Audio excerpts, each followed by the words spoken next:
Bueno, buenas tardes.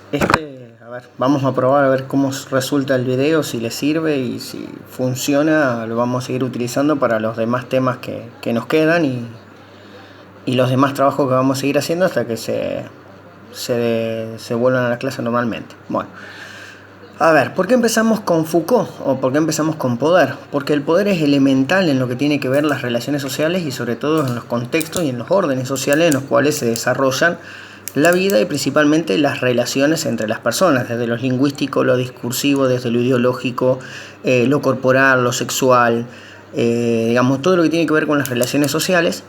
El poder forma parte de todo lo que tiene que ver con nuestra mente, nuestros cuerpos y nuestras ideas. Y el que mejor explica este proceso es Michel Foucault. Así que por eso empezamos por eso. Pero primero, para poder saber quién es Foucault, les voy a mostrar primero una foto. Foucault es básicamente un filósofo que ha influido a todas las clases sociales, a todas las ciencias sociales, y principalmente ha generado una controversia muy fuerte porque ha roto casi todo con los paradigmas tradicionales de cómo entender el poder, la sexualidad, las relaciones sociales, etc. Incluso ha influido muchísimo en la historia. Fíjense que nace en Francia en 1926. Él dice filósofo, sociólogo, historiador y psicólogo francés. En definitiva ante todo es filósofo. Lo que pasa es que en la década del 70 y anteriormente se ha roto las fronteras entre las ciencias sociales, entonces ya no podemos decir que una persona que hace historia hace solamente historia o una persona que es filósofo hace solamente filosofía, sino que todas las ciencias sociales se encuentran unidas en el estudio de la sociedad. Por lo tanto, por eso encontramos a Foucault, que podríamos decir es un científico social, más que un filósofo, un sociólogo, un historiador o un psicólogo. Bueno, fue profesor de las universidades francesas, estadounidenses, principalmente en el campo de la historia, pero sobre todas las cosas va a participar de forma muy amplia en lo que es el Mayo francés en 1968, que es una ruptura en la política, sobre todo sumar a los estudiantes a los reclamos, a la lucha con los obreros, y por sobre todas las cosas es una ruptura a nivel de la cultura mundial. Es un hito importante que tiene como objetivo principal esa generación era la imaginación al poder y no pensar en lo posible, sino ir a conquistar lo imposible. Eso ha marcado a muchos profesores, investigadores y sociólogos a lo largo del tiempo. Falleció en 1984.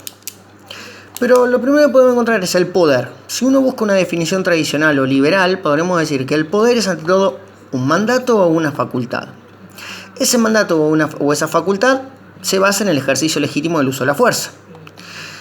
A su vez, cuando hablamos de fuerza legítima, estamos hablando de lo que tiene que ver con las relaciones del Estado, con las relaciones de las leyes, con el sistema jurídico, con la posibilidad de todo aquello que me permite. Por ejemplo, el ejército y la policía tienen el uso de la fuerza legítima. Pero ese mandato se basa en que un individuo, una persona, el Estado, una clase social tiene el poder, lo detenta, entonces lo ejerce. El que tiene el poder lo ejerce y el que no le queda otra que obedecer. Como decía Aristóteles cuando analizaba la sociedad ateniense, algunos nacen para mandar y otros nacen para obedecer. Es decir, los griegos, los atenienses nacieron para mandar y todo aquel que no era ateniense nacieron para obedecer. Es como hay un determinismo en ese sentido.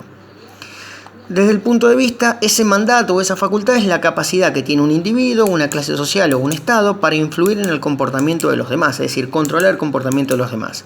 Y generalmente estas tradiciones, o mejor dicho, esta teoría tradicional lo que dice que el Estado es jerárquico y vertical, siempre es de arriba hacia abajo y siempre se mueve en las mismas direcciones. Bueno, Foucault rompe con esto y establece que el poder ya no es ni monolítico ni podríamos decir piramidal, sino que es múltiple, es vertical y horizontal, es decir, que se mueve para todas direcciones. Se ejerce en todas las direcciones, de arriba hacia abajo, de abajo hacia arriba, de este a oeste, en todas las direcciones vamos a encontrar que el poder ejerce su función como poder. Es móvil, es decir, no está quieto, siempre está en constante movimiento, lo que le permite al poder ir reproduciéndose y generando más poder. A su vez es inestable, y acá hay un elemento importante, lo que va con la pregunta última en la 5, cuando establece por qué donde hay poder y resistencia. Bueno, básicamente por este motivo, porque el poder es inestable, es una lucha constante entre dominación y resistencia, y necesita constantemente de alianzas o estrategias para mantenerse en el poder. El poder no se detenta ni se posee, simplemente se ejerce. Eso es otra ruptura más. Una cosa más, establece que el poder es una relación social. Todo es relacional, todo se basa en las relaciones entre las personas. Es a su vez asimétrico, es decir, que genera una relación diferencial. El que tiene el poder está un paso más arriba que los demás. Y en todas las relaciones sociales vamos a encontrar relaciones asimétricas. Por ejemplo, en la familia, el padre y los hijos, o en la escuela, como puede ser el docente y los alumnos. Es omnipresente, está en todos lados, está presente en todas las dimensiones sociales, en todo el quehacer social. Es intencional, porque ¿qué es lo que busca? Incrementar el poder o tener el control de los cuerpos, las mentes y sobre todo lo que tiene que ver con el desarrollo de las relaciones sociales. Está presente en todos y en todos, es decir, en todos nosotros está presente el poder y en todos también está presente. Toda relación social es una relación de poder. Y dice, donde hay desequilibrio, desigualdad, asimetría o cualquier situación social, hay poder. Siempre va a haber poder en las relaciones sociales. Fíjense, cuando dice que el poder no prohíbe, sino que educa, ¿qué significa eso? Que genera o porque posibilita acciones, saberes, ideas, placeres, prácticas que les dice a la persona que estas cosas son buenas, estas acciones, estos pensamientos, estos saberes o estos placeres son buenos y entendidos como normales. Por eso la pregunta 2, cuando dice ¿por qué se normaliza o se regula?, establece justamente desde acá. Se regulan las relaciones sociales desde aquellas acciones, saberes, ideas que son normales y que están permitidas para toda la sociedad.